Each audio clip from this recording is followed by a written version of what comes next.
Hi అందరికీ. Welcome back to my channel Raji's world. ఇక్కడ మేము వేలూరొచ్చాం మా తమ్ముళ్ళొచ్చారని. ఇంక మమ్మల్ని హాలిడేస్ ఒస్తాయి గదా! తీసుకెళ్ళడానికొచ్చారు మా తమ్ముళ్ళిద్దరు. ఆహ్, ఈవినింగ్ అట్లా వచ్చాము. ఎండలెక్కువున్నాయి కదా! సమ్మర్ అనేసి. అయితే మాకు చిత్తూరు నుంచి వేలూరు చాలా దగ్గర. ఒక 39-40 కిలోమీటర్స్ ఉంటది. 40 మినిట్స్, 1 అవర్‌లో అట్లా వచ్చేస్తాము.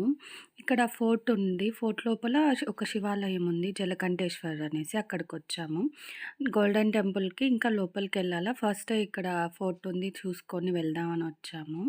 పాతకాలంది కానీ చాలా వరకు పాడుబడిపోయింది. చోళుల కాలం నాటి ఫోర్ట్ అంట. లోపలికొచ్చేస్తున్నాం టెంపుల్ లోపలికి. ఎంట్రన్స్.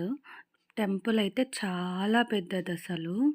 ఇక్కడ చూస్తే జనాలు చాలా మందున్నారు. ఈయన అంటన్నారు, మనమేమన్నా రాంగ్ టైంలో వచ్చామా? ఎందుకు జనాలు ఫుల్లున్నారు? నాకేం అర్థం కావడం లేదు. ఏం దర్శనానికి అట్లా లేట్ అయిపోతదేమో, పిల్లలతో వచ్చాము, అది ఈవినింగ్ వచ్చాము అంటన్నారు. ఏమైందబ్బా అని చూస్తే తమిళ్ న్యూ ఇయర్ అంట. అంటే మేము నిన్నెళ్ళాం. ఏప్రిల్ 14న తమిళ్ న్యూ ఇయర్ అంట. అందరొచ్చారసలు. లోపలికెళ్ళంగానే మేము ప్రదక్షిణలకొస్తన్నాము. ప్రదక్షిణ చేస్తన్నాము. మా వాడు గోవిందా చెప్పమంటే గోవిందే చెప్తన్నారు. గోవిందా కాదురా ఓం నమః శివాయ అంటే మళ్ళీ గమ్మున దండం పెట్టుకుంటా అన్నాడు. గోవిందా కూడా చెప్పడు. ఏం చెప్పినా దండం పెట్టుకుంటాడంతే. ఇక్కడ మెయిన్ ఎంట్రన్స్‌లోకి వెళ్ళిపోతున్నాం. గుడి లోపలికి. వెళ్ళంగాల్నే గణపయ్య ఎదురుగా ఉన్నారు. మొక్కుకున్నాము. రష్ అయితే చాలా ఉన్నారు. మాకైతే భయమేసింది. చాలా సేపు అయిపోతదేమో అని. ఇంకా గణపయ్యని దర్శించుకొని లోపలికెళ్ళంగాల్నే లోపల అందరు దేవుళ్ళున్నారు. వెంకటేశ్వర స్వామి ఉన్నారు, దత్తాత్రేయ స్వామి ఉన్నారు, అఖిలాండేశ్వరి అమ్మవారు ఉన్నారు, సుబ్రహ్మణ్య స్వామి ఉన్నారు. అందరిని దర్శించుకొని ఇంకా వెళ్తాన్నాము. మా వాడికి దేవుడు కనిపిస్తే చాలు దండం పెట్టేస్తాడు. ఇంకా హారతి చూస్తే చాలు మొక్కనేస్తాడు. అంత భక్తి. ఇప్పుడేమో ఉంది. ఇంకా పెద్దయ్యాక ఉంటదో, ఉండదో మరి. ఇంకా దేవుళ్ళనందరినీ వరుసగా దర్శించుకొని అఖిలాండేశ్వరిని, అమ్మవారిని అందరినీ, వెంకటేశ్వర స్వామిని అందరిని దర్శించుకొని లోపలికెళ్ళినాము.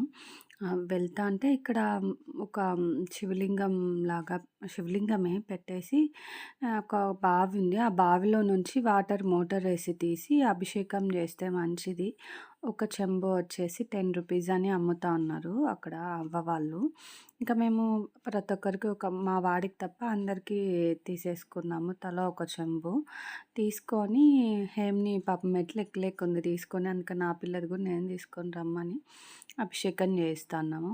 అంటే మా తమ్ముళ్ళు అభిషేకం చేసిన క్లిప్ కూడా ఉంది. కానీ వాళ్ళకి పెట్టకూడదంట. అందుకే పెట్టలేదు ఆ క్లిప్పు.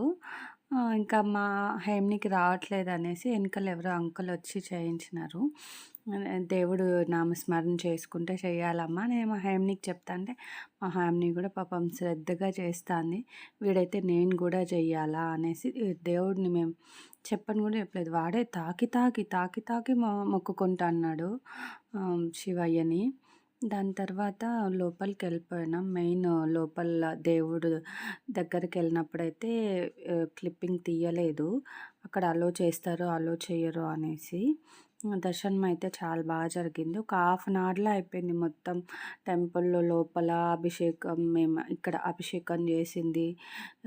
మొత్తం అందరు దేవుళ్ళని దర్శించుకునింది అంతా. ఇక్కడ ప్రసాదాలకైతే చాలా పెద్ద క్యూ ఉన్నింది. ఇంకా నేనొక్కదాన్నే మధ్యలో దూరి ప్రసాదం తీసేసుకొని, ఇంకా బయటకొచ్చేసామనమాట. ఇంకా గోల్డెన్ టెంపుల్ ఎళ్ళాలి కదా అనేసి వచ్చేసాం. వస్తాంటే మా హెమ్ని పడిపోయింది పాపము. ఇక్కడ గోల్డెన్ టెంపుల్‌కొచ్చాం. అక్కడి నుంచి గోల్డెన్ టెంపుల్‌కి ఒక half an hour or 25 minutes పట్టింది. గోల్డెన్ టెంపుల్ లోపలికి ఫోటోస్, వీడియోస్ ఏం అలో లేదు. అందుకే వెళ్ళలేదు. ఆల్మోస్ట్ క్లోజింగ్ టైమ్ 8:30కి అంతా మూసేస్తారు. ఇక్కడ అన్ని టెంపుల్స్. వెళ్ళి దర్శనం చేసుకొనొచ్చేసి ఇక్కడ నేను ఒక జ్యువెల్లరీ షాప్‌కొచ్చాను. ఇమిటేషన్ జ్యువెల్లరీ షాప్‌కి. ఇది నేను ఇన్‌స్టాగ్రామ్‌లో చూసొచ్చాననమాట. కలెక్షన్ అయితే బావుంది. బ్రైడల్ కలెక్షన్ ఇంకా సూపరుంది. నేనేదో చిన్నవి ఊరికే వచ్చినందుకు హెమ్‌నికి కావాల్సినవి తీసుకున్నాను. ఎవరిదైనా పెళ్ళిళ్ళు ఉంటే చిత్తూరు, వేలూరు చిత్తూరు సైడ్ వాళ్ళెవరైనా ఉంటే వెళ్ళి విజిట్ చేయండి. సలీం ఫ్యాన్సీ స్టోర్ బావుంది. ఈ వీడియోకి ఇంతే. ఉంటాను. బాయ్.